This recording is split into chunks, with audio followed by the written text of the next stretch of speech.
ভোলা বরিশাল সেতু সহকারে ৫ দফা দাবিতে দীর্ঘদিন আন্দোলন করছে ভোলাবাসী। আজ ১৪ দিনের মতো আন্দোলন করছে এই ভোলাবাসীরা। তারা শাহবাগে অবস্থান নিয়েছে ৩ দিন। আজকে আমরা তাদের দাবি সম্পর্কে জানার চেষ্টা করব। জীবন লাগবে বলে আমি আমার জীবনটা এখন থেকে দিয়ে দিব। রক্ত লাগবে রক্ত দিব, টাকা লাগবে টাকা দিব, কি চায়, কিন্তু আমার সেতু লাগবে, আমাকে সেতু দিতে হবে।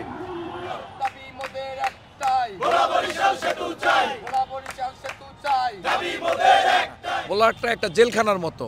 জেলখানা যখন ৪টার সময় সকাল কয়েদিকে লক আপ করে দেওয়া হয়, সন্ধ্যার পরে ভোলাটা লক আপ হয়ে যায়।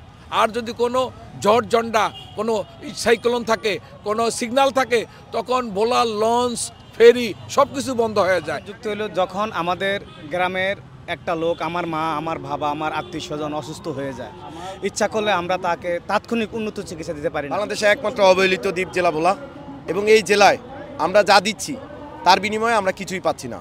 আমাদের সামান্য যোগাযোগ ব্যবস্থারও কোনো উন্নতি হচ্ছে না। তার কয়টা জীবন দরকার বলুক, আমরা এখানে যত লোক আছি সবাই জীবন দিয়ে দিব। যেহেতু আমরা চরপেশন মানে একদম বঙ্গোপসাগর থেকে শুরু করে আমরা এই পর্যন্ত পায়ে হেঁটে আসছি। আমাদেরকে একটা সবচেয়ে কষ্টের ব্যাপার হলো যে যখন আমরা এই পদ্মা ব্যারিজের সেতুর উপর যে আমরা হেঁটে আসতেছি, আমাদেরকে হেঁটে আসতে দেওয়া হয় নাই। আমরা সেই পদ্মা খরস্রোত সাঁতরিয়ে আসতে হচ্ছে, আমাদের ছেলেরা সাঁতরিয়ে আসছে। আমাদের এরা কি পারে সেটা তারা দেখুক। এই খরস্রোতে আমরা সাঁতরে আসছি এবং সেখানে আসতে গিয়ে আমাদের ২-৩ জন সহযোদ্ধা মানে অসুস্থ হয়ে গেছে, তারা এখন হাসপাতাল আছে। কেউ একটু তাদেরকে জন্য দেখতেও আসে নাই। আমরা কি পাই না তাদের কাছে? আমাদের কাছ থেকে এত কিছু সুযোগ সুবিধা নিচ্ছেন, এত কিছু নিচ্ছেন, কেন আমাদেরকে দিচ্ছেন না? যতদিন না দিবেন আমরা ততদিন এখানে বসে থাকি। আমার গ্যাস নিচ্ছে, গ্যাস একটা জিনিসের হচ্ছে জ্বালানি। আপনার পকেটে যদি টাকা না থাকে আপনি কিছু করতে পারবেন না, টাকা থাকলে সব করতে পারবেন। তো আমাদের জ্বালানি যে গ্যাসটা, এই গ্যাসটা আমার কাছে নিচ্ছেন, তো আমাদেরকে দিবেন না? আমার ইলিশ নিচ্ছেন, সুপারি ধান আমার এখান থেকে নিচ্ছেন, বিদ্যুৎ নিচ্ছেন। আমি যদি আজকে গ্যাসটা বন্ধ করে দেই, 18 থেকে 19টা জেলা বিদ্যুৎ মানে অন্ধকারে থাকবে, এবং ভোলাতে যেগুলি শিল্প কারখানা, অনেক শিল্প কারখানা বন্ধ হয়ে যাবে।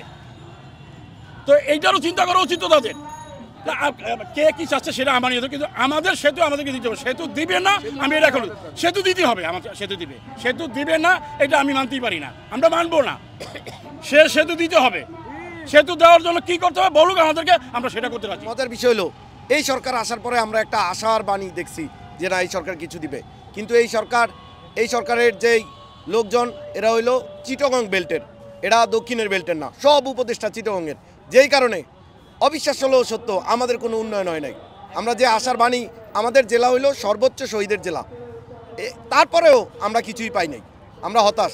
এবং বর্তমান যে উপদেষ্টারা তারা সবাই চট্টগ্রাম বেল্ট, চিটাগং বেল্ট হওয়ার কারণে এবং কুমিল্লার বেল্টের হওয়ার, এই ডক্টর আশিক চৌধুরী আমাদের এই প্রজেক্টের পিপিপি এবং বিডার চেয়ারম্যান, সে আমাদের ব্যাপারে কোনো উদ্যোগ নিচ্ছে না, সে আছে তার চিটাগং নিয়া। মানে আমরা একটা বাজে অবস্থার মধ্যে আছি। দ্বীপ, যেই দ্বীপে আমরা বসবাস করি, আমাদের সেই 71-এর যুদ্ধ থেকে মানে 71-এর স্বাধীনতা থেকে শুরু করে আজ পর্যন্ত যতগুলো আন্দোলন হয়েছে, পুরো আন্দোলনটা আমার ভোলা থেকে উৎপত্তি। আমি বলবো যে আন্দোলনের আতুরঘর ভোলা। এবং আমরা ভোলাতে স্বয়ংসম্পূর্ণ, আমাদের যেই পরিমাণ গ্যাস আছে বা যেই পরিমাণ হচ্ছে, এবং এখনও ভোলাতে জায়গা জমির দাম অনেক কম। অনেক বড় বড় ইন্ডাস্ট্রি আমাদের ভোলাতে যাচ্ছে গ্যাসের উপর নির্ভর করে, যেই অনেকগুলি ইন্ডাস্ট্রি গেছে। তো আমরা যদি এই গ্যাসের বিনিময় এই ইন্ডাস্ট্রিগুলি যেহেতু এখানে হচ্ছে, তো ইন্ডাস্ট্রিতে আসা যাওয়ার জন্য তো ওদের গাড়ি পারাবার মানে ট্রান্সপোর্টেশনের জন্য তো সেতুটা দরকার। তো এইটার জন্য তো সেতুটা আমাদেরকে দেওয়া উচিত আমি মনে করি। কিন্তু কেন দিচ্ছে না এই সরকার, সেটা এরাই ভালো জানে। এরা যেন একটা ঘোষণা হয়েছে কিন্তু দিচ্ছে না। না, যতদিন পর্যন্ত আমাদের সেতুর কাজ আমরা না দেখবো ততদিন আমাদের আন্দোলন চালিয়ে যাবো। আমরা শাহবাগে আছি, শাহবাগে থাকবো। আমরা আন্দোলন যেখান থেকে শুরু করছি, আমরা এই পর্যন্ত ভোলা থেকে যত আন্দোলন শুরু করছি প্রতিটা আমরা সাকসেসফুল, ইনশাল্লাহ এইটাও আমরা সাকসেসফুলি হয়ে যাব যতদিন লাগে। আমরা ভোলা বরিশাল ব্রিজের দাবিতে আন্দোলন করে পায়ে হেঁটে আমাদের ছেলেরা সহ আমরা ঢাকা শাহবাগে অবস্থান করছি। ব্রিজটা না থাকাতে আমাদের অনেক সমস্যা হচ্ছে। আমাদের ব্রিজ না থাকায় ভোলাটা একটা বিচ্ছিন্ন দ্বীপ হিসাবে পরিগণিত হয়। যখন আমাদের কেউ অসুস্থ হয়ে পড়ে, আমরা যখন ভোলা একমাত্র হাসপাতাল নিয়ে যাই, যখন সুন্দর চিকিৎসা সেবা দিতে না পারে তখন তারা বরিশাল বা ঢাকা রেফার করে। কিন্তু ওই সময় দ্রুত গতিতে বরিশাল বা ঢাকা যাওয়ার আমাদের কোনো সুযোগ থাকে না। রাতের বেলা তো আরও সুযোগ থাকে। ভোলাটা একটা জেলখানার মতো। জেলখানা যখন 4টার সময় সকাল কয়েদিকে লক আপ করে দেওয়া হয়, সন্ধ্যার পরে ভোলাটা লক আপ হয়ে যায়। আর যদি কোনো ঝড় ঝন্ডা, কোনো সাইক্লোন থাকে, কোনো সিগন্যাল থাকে, তখন ভোলা লঞ্চ ফেরি সব কিছু বন্ধ হয়ে যায়। 4 দিন পর্যন্ত বন্ধ থাকে, তখন তো আসা তো পুষতেই আসে না। বলেন আমরা তখন কী মানবতা জীবনযাপন করি? সুস্থ চিকিৎসার ব্যবস্থা আমাদের হচ্ছে না, কোনো প্রয়োজনে আমরা ভোলার বাইরে যেতে পারছি না।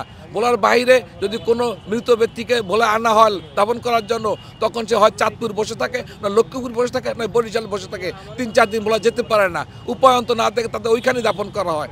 আমরা এইভাবে সকল কিছু থেকে বঞ্চিত থাকি। এই জনশক্তিটা আমাদের একান্ত দরকার। যখন আমাদের গ্রামের একটা লোক, আমার মা, আমার বাবা, আমার আত্মীয় স্বজন অসুস্থ হয়ে যায়, ইচ্ছা করলে আমরা তাকে তাৎক্ষণিক উন্নত চিকিৎসা দিতে পারি না। তাৎক্ষণিক প্রথম পর্যায়ে আমরা ভোলা যাই, ভোলার থেকে রেফার করে যে আপনারা বরিশাল অথবা ঢাকা নেন। এই মুহূর্তে দেখা গেছে রাত্রে 11টার পরে আমাদের ভোলা থেকে কোনো লোক রুগীকে নেওয়া ঢাকা অথবা বরিশাল আসা কোনো প্রকারে সম্ভব না। ইতিমধ্যে দেখা গেছে যখন রুগীকে নিয়ে আমরা স্পিড বোট যে কোনো কলাকুশল আসতে চাই, ইতিমধ্যে রুগীটা মারা যায় পথে। আর যদি আমাদের সেই সেতুটা থাকতো, তাহলে আমরা তাৎক্ষণিক ভোলা থেকে বরিশাল নিয়ে আসতে পারতাম, তাৎক্ষণিক একটা মানে রুগীকে ট্রিটমেন্ট হইতো। আমাদের হৃদরোগে কোনো হাসপাতাল নাই ভোলাতে, সেজন্য হৃদরোগে অনেক লোক আমাদের মারা যাচ্ছে।